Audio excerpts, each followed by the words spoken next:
జంగారెడ్డిగూడెం పట్టణంలోని ప్రతిభ English medium స్కూల్లో తెలుగు భాషా దినోత్సవాన్ని శుక్రవారం ఘనంగా నిర్వహించారు. ఈ వేడుకలో భాగంగా తెలుగు కవుల వేషధారణలో విద్యార్థులు అలరించారు. అదేవిధంగా తెలుగు భాష యొక్క విశిష్టతను వివరిస్తూ సాంస్కృతిక కార్యక్రమాలు ప్రదర్శించారు. ఈ సందర్భంగా స్కూల్ ప్రిన్సిపల్ కాసర లక్ష్మీ సరోజారెడ్డి మాట్లాడుతూ వాడుక భాషోద్యమ నాయకుడు గిడుగు రామమూర్తి పంతులు జన్మదినాన్ని పురస్కరించుకొని తెలుగు భాషా దినోత్సవం జరుపుకుంటున్నామన్నారు. తెలుగు భాష నానాటికి కనుమరుగైపోతుందని, తెలుగుతనమే మసకబారిందని ఆవేదన వ్యక్తం చేశారు. ఎన్ని భాషలు నేర్చుకున్నప్పటికీ మాతృభాషను అలక్ష్యం చేయకూడదని సూచించారు.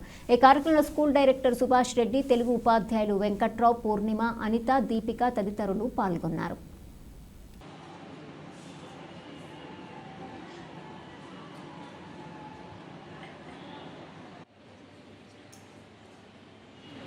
అందరికీ తెలుగు దినోత్సవ శుభాకాంక్షలు. నేను కె సాయి మహిత. తెలుగు భాష తీయదనం, తెలుగు జాతి గొప్పదనం, తెలుసుకున్న వాళ్ళకి తెలుగే ఒక మూలబలం.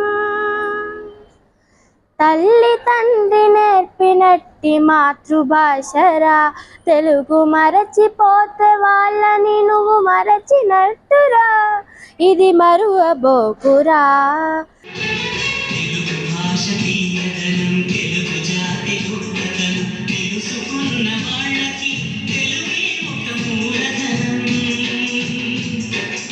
ఏది ఆ తేనెలూరే తెలుగు భాష అంతరించిపోతుందా? ఒక్కసారి మళ్ళీ పట్టుకొచ్చేద్దాము. ఎందుకంటే అమ్మను మర్చిపోతే మనకు మనుగడ ఎక్కడుంది?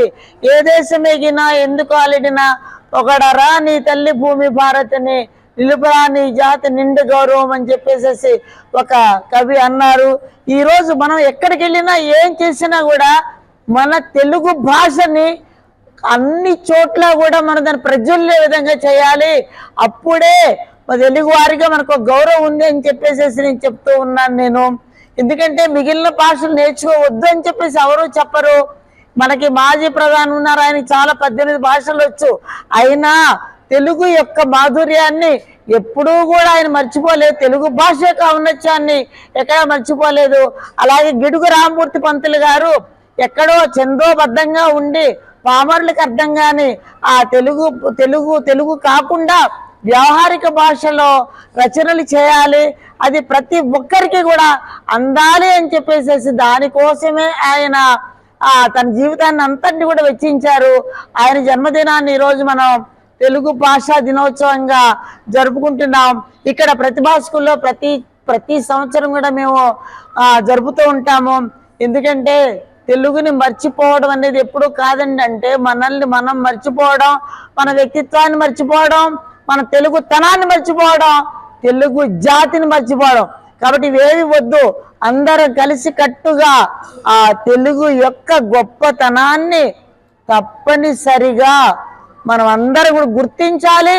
దాని గురించిన ప్రాచుర్యం పొందే విధంగా చూడాలని చెప్పేసి అందరికీ కూడా తెలుగు భాషా దినోత్సవ శుభాకాంక్షలు తెలియజేస్తున్నాను. అందరికీ నమస్కారం. ఈ రోజు మా ప్రతిభ పాఠశాలలో తెలుగు భాషా దినోత్సవం జరుపుకుంటున్నాము.